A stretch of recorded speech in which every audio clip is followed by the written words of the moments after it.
Eto na nga bang sinasabi ko eh. Eto na yun eh.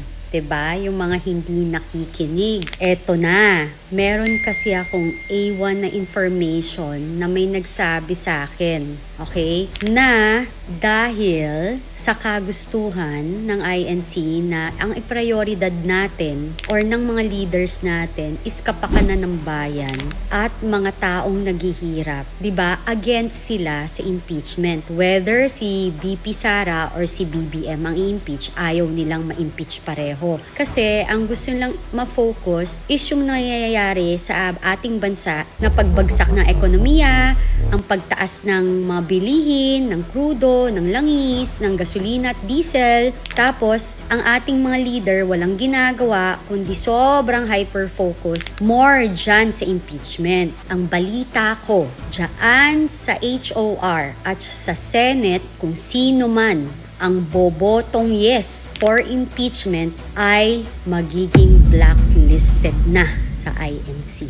Ayan na, tingnan nyo na lang. Tingnan natin. May nagsabi lang sa akin na yan daw ang mangyayari. Blacklisted. Kung yung nakaraan, di ba parang napansin nyo, kahit yung may mga bumotong iba, pinatawad pa rin. Parang pinagbigyan ng eleksyon. This time, sa inyo dyan, sa House of Representatives at saka sa Senate, tingnan nyo na lang. Kasi ang balita ko, kahit sa pang-apat na salin lahi ninyo, yung apo ng apo nyo, yung anak ninyo, ay hindi na susuportahan o hindi man lang makakatungtong na sa kanilang lugar. Dahil sila ay nakikiusap pero ayaw nyong pakinggan dahil nakita nila na ang prioridad ninyo ay mamulitika kesa ang iprioridad ninyo ay ang para sa bayan.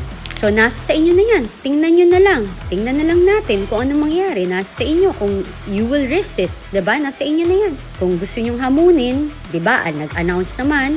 Simula January, nag-rally. Hanggang nung nakaraan lang, may 3 days din silang rally. Supposedly, hindi pa rin kayo nakikinig. So, ayan. Sabi nung aking informante na A1 na hindi mukha na talagang this time, lahat kayo na boboto ng yes dyan, wala nang tsansa. Blacklisted to the core. Kasi you don't listen to the call ng mga tao, yung mga panawagan ng mamamayang Pilipino na ibaba ang kuryente, ibaba ang bilihin, tanggalin ng tax, pagaanin ang buhay, pero kayo, busy kayo dyan lahat kung paano pabagsakin si VP Sara. Ayaw nyong makinig, so ngayon, sila, nakita siguro ng INC na ang prioridad ninyo is mamulitika, hindi ang para sa bayan at para sa sambayan ng Pilipino. So you don't deserve their support. Yun lang naman yung akin, yun ang analyze ko na feeling ko, nakita nila yon. Kasi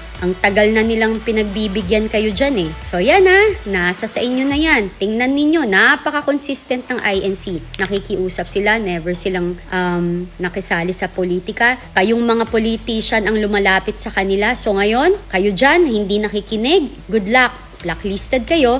Simula sa kaapo-apuhan nyo, sa anak ng apo nyo. So, lifetime na yan. Kung akala nyo, huwag kayo masyadong confident at patatawarin kayo, hindi po. Wala nang ganon. So, good luck sa inyo sa boboto ng yes impeachment. Tandaan ninyo, kayo ang lumalapit sa kanila. Hindi sila lumalapit sa inyo. Minsan lang silang humiling. Yung hiniling pa nila is kapayapaan at iprioridad ang kapakanan ng bayan at ng sambayan ng Pilipino, pero hindi ho kayo nakinig. Yan ang aking basa. So, again, good luck sa inyo sa mga boboto ng yes sa impeachment. God bless.